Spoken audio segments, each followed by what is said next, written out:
ಒಂದು ಮನೆಯಲ್ಲಿ ಒಂದು ಬೆಕ್ಕು ಮತ್ತೆ ಒಂದು ನಾಯಿ ಇರುತ್ತೆ. ಬೆಕ್ಕೇನಪ್ಪಾ ಅಂತಂದ್ರೆ ಹಗಲಂತಿಲ್ಲ ರಾತ್ರಿ ಅಂತಿಲ್ಲ, ಯಾವಾಗ ನೋಡಿದ್ರು ಸೌಂಡ್ ಮಾಡ್ತಾನೆ ಇರುತ್ತೆ, ಮಿಯಾವ್ ಮಿಯಾವ್ ಮಿಯಾವ್ ಅಂತ.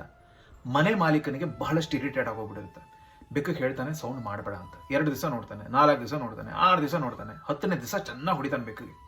ಇದನ್ನ ಮನೆ ನಾಯಿ ನೋಡ್ಕೊಳ್ಳುತ್ತೆ. ಸದ್ದು ಮಾಡಿದ್ದಕ್ಕೆ ಬೆಕ್ಕು ಒದೆ ಬಿತ್ತು, ನಾನು ಸದ್ದು ಮಾಡಬಾರ್ದು ಅಂತ ಅನ್ಕೊಳ್ಳುತ್ತೆ. ಒಂದಿನ ಆ ಮನೆಗೆ ಒಬ್ಬ ಕಳ್ಳ ಕದಿಯೋಕಂತ ಬರ್ತಾನೆ. ಕಳ್ಳನ್ ನೋಡಿ ಬೊಗಳ್ಬೇಕು ಅಂತ ಅನ್ಸುತ್ತೆ ನಾಯಿಗೆ, ಆದ್ರೆ ಬೆಕ್ಕಿನ ಜ್ಞಾಪಕ ಬಂದು ಬೊಗಳೋದಿಲ್ಲ. ಕಳ್ಳ ಇರೋ ಬರೋದನ್ನೆಲ್ಲ ದೋಚ್ಕೊಂಡು ಹೊರಟೋಗ್ತಾನೆ. ಅದಾದ್ಮೇಲೆ ಮನೆ ಮಾಲೀಕನಿಗೆ ಎಚ್ಚರ ಆಗತ್ತೆ. ಅಲ್ಲ, ಕಳ್ಳ ಬಂದು ದೋಚ್ಕೊಂಡು ಹೋದ್ರು ಬೊಗಳಿಲ್ವಲ್ಲ, ಈ ನಾಯಿ ಏಂತಕ್ಕಂತ ಚೆನ್ನಾಗಿ ಹೊಡಿತಾನೆ ನಾಯಿಗೆ. ನಾಯಿ ಫುಲ್ ಕನ್ಫ್ಯೂಷನ್ ಆಗೋಗುತ್ತೆ. ಅಲ್ಲ, ಬೆಕ್ಕು ಸೌಂಡ್ ಮಾಡಿದ್ದು ಕೊಡ್ದ, ನಾನು ಸೌಂಡ್ ಮಾಡಲಿಲ್ಲ ಅಂತ ಹೊಡೆದ, ನಾನು ಬೊಗಳ್ಬೇಕಾಗಿತ್ತ ಬೊಗಳ್ಬಾರ್ದಾಗಿತ್ತ ಅಂತ ಫುಲ್ಲು ಕನ್ಫ್ಯೂಸ್ ಆಗುತ್ತೆ. ಜೀವನದಲ್ಲಿ ಹಾಗೇನೆ ಮಾತಾಡಬೇಕಾಗಿರೋ ಜಾಗದಲ್ಲಿ, ಮಾತಾಡಬೇಕಾಗಿರೋ ಸನ್ನಿವೇಶಗಳಲ್ಲಿ, ಮಾತಾಡಬೇಕಾಗಿರೋರ ಹತ್ರ ಮಾತಾಡಲಿಲ್ಲ ಅಂತಂದ್ರೆ ಒದೆ ಬೀಳುತ್ತೆ.